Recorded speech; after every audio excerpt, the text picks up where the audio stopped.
For most of agricultural history, we celebrate the mother goddess, okay? But then, as I mentioned, over time, as society becomes larger and larger, the men start to take control.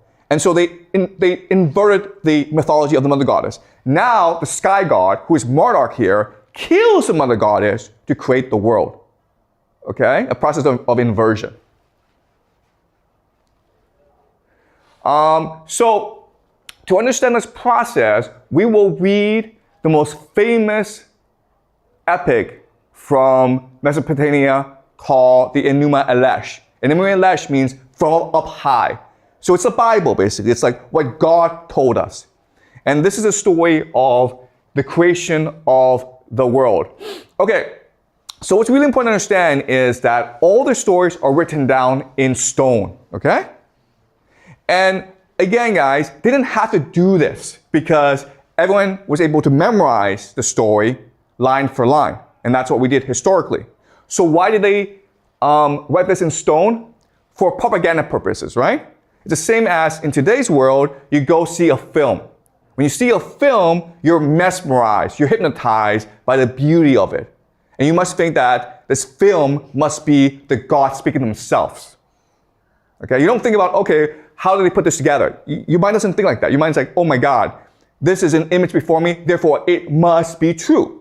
Okay, and that's why they wrote stuff down for propaganda purposes. Now, what's interesting is that there's different writing systems around the world. So in Mesopotamia, they had these cave tablets, right? But in Egypt, as you may know, they have papyrus. Okay, papyrus are these plants. They take out the plants and then put them together in the sun. Okay, and then they become like these scrolls that you can write on. In China, of course, have the paper. So what's interesting is that when the need arises for writing, we always find like creative ways to express ourselves in writing. Okay? Papyrus scrolls don't really last that long. That's why we know less about Egypt than we know about Mesopotamia. All right, so the Enuma Elish was written on cave tablets. So let's go over the story, the Enuma Elish. So in the beginning, there are two major gods, Apsu and Tiamat. Apsu means fresh water. Tiamat means salt water. Okay? Fresh water, of course, is the river. Salt water is the ocean. Okay? When they come together to create all possible life, including their children, the new gods. Tiamat and Apsu create these new gods, but they're children, so they're really loud. And Apsu is like, you know what?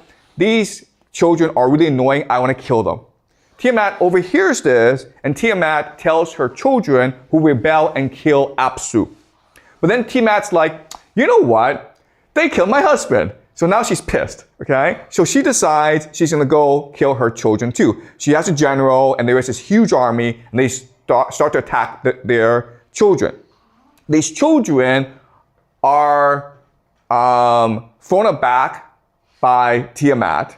So they elect a new champion called Marduk, the thunder god, the sky god, to lead them into battle against Tiamat.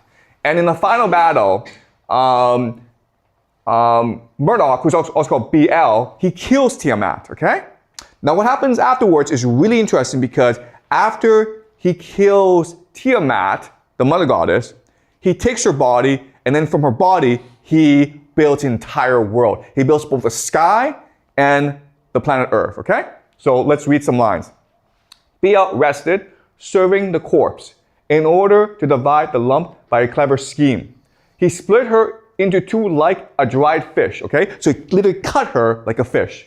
One half of her he set up and stretched out as the heavens. He built the sky from her body. He stretched the skin and appointed a watch with the instruction not to let her waters escape. He crossed over the heavens, surveyed the celestial parts, and adjusted them to match the Apsu, Nominat's abode. So Apsu was the husband who was killed. Beat measured the shape of the Apsu and set up Ezra, a replica of Escala. In Escala, Ezra, which he had built in the heavens, he settled in the shrines Anu, Enlil, and El, okay? So what's important to understand is this. He's doing this to the mother goddess. Okay? So not only is Marduk proclaiming a new order, but he's also proclaiming new values of struggle, exploitation, toil, right? Before, The mother goddess was a religion of balance and harmony. Don't destroy things. Worship the animals as they're your friends. If you kill them, make sacrifices to them. And now this new religion is, no, destroy the world and make it yours, okay? So this is a civilization that practiced irrigation, right? Because irrigation really is about controlling the earth. All right, let's continue. All right, so what happens now is that after Marduk creates the world, he has to establish a bureaucratic order, okay? An order, a hierarchical order.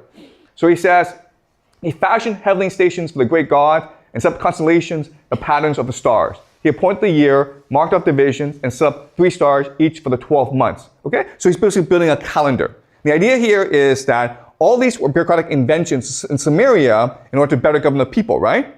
What this myth is doing, the Enuma Elish is doing, is proclaiming that the bureaucratic world is divinely ordained, okay? This didn't come from the priests, it came from the gods. And the priests are just the messengers. All right, let's continue. All right, so now that Marduk has built this world, he's like, you know what? I'm tired and I want a place to rest. So what I'm going to do now is I'm going to build a house, which is my temple, and then I'm going to make slaves in order to serve me. And these slaves are called humans, okay? That's why we were invented, to serve the gods. Before we understood that the gods served us, helped us, or loved us. And now we must become slaves to the gods.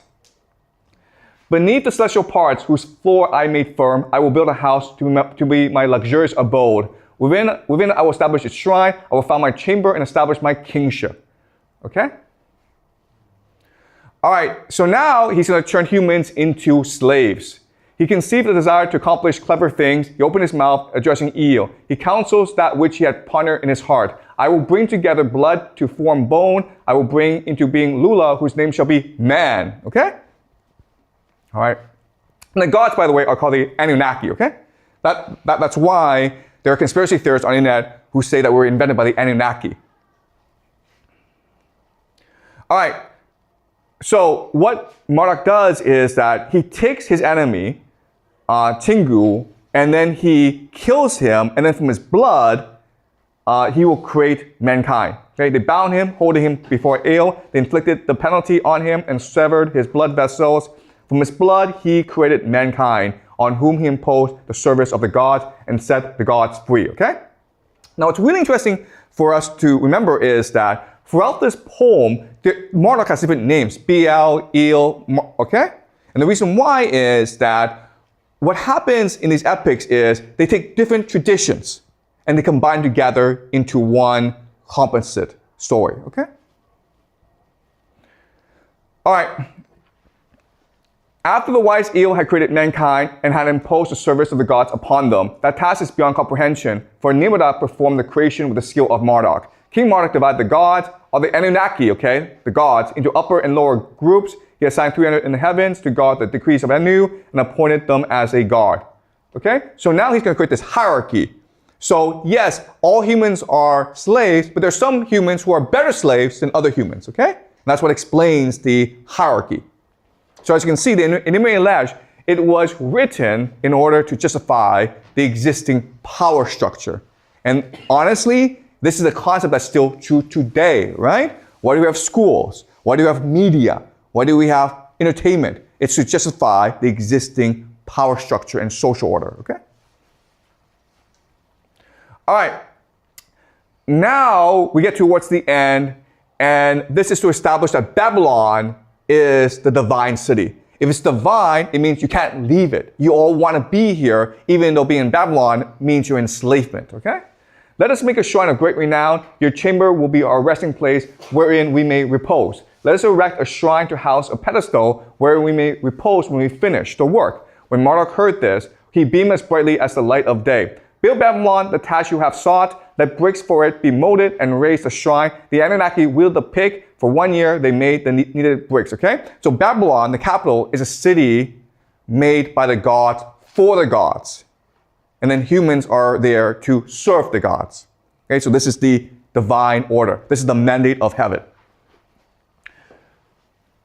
Okay, and as you will see, this is not just true for Mesopotamia, for Babylon, but also true for all major civilizations, including Egypt, okay? So this is a tapestry from Egypt. As you can see, the gods are in control. The gods are the puppet masters. And the kings are just being controlled by the gods, and then humans just do what the gods demand of them, okay? This is just the natural order. This is the mandate of heaven. This is the way that it